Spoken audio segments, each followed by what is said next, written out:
Non è stata una scelta facile, nemmeno affrettata, l'ha meditata a lungo. L'ex assessore ed ex consigliere comunale leghista padovano Alain Luciani fa il suo ingresso ufficiale in Forza Italia. Lascia il Carroccio, sua prima casa politica per il partito che oggi in Veneto è guidato da Flavio Tosi, anche lui ex della Lega. Ho dovuto riflettere attentamente, io nel vecchio partito ho tanti amici, tante persone con cui continuerò ad avere un buon rapporto. Io ho sempre pensato che i rapporti personali vengano prima di una scelta di un simbolo di un partito, per cui molti di loro mi hanno anche addirittura fatto le congratulazioni, per cui da questo punto di vista non credo che ci siano problemi.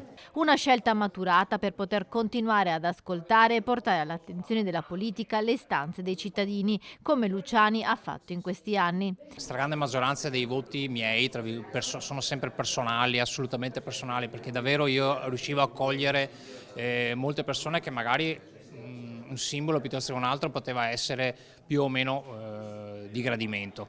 Quindi da quel punto di vista non mi preoccupo molto. È il lavoro sulla strada, in città, fra la gente che ti gratifica.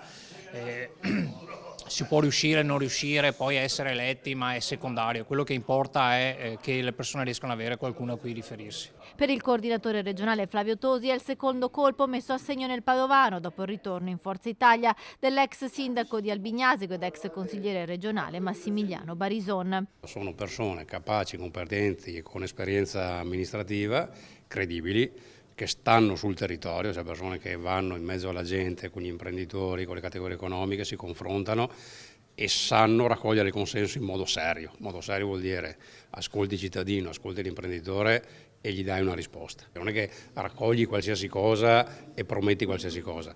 Avvicini delle persone che siano credibili per far crescere un partito credibile. In vista delle europee, Forza Italia potrebbe allargare ancora i suoi confini. Saranno comunque persone conosciute in maniera personale e diretta, perché quello è un criterio che non sbagli mai. Persone appunto che abbiano capacità amministrativa dimostrata, e il desiderio qual è? È quello che alle prossime europee tutti assieme riusciamo a portare Forza Italia di nuovo. Forza Italia è stata il partito, dopo la Democrazia Cristiana, il partito più forte del Veneto per qualche decennio, e quindi Forza Italia deve tornare ad essere quel riferimento.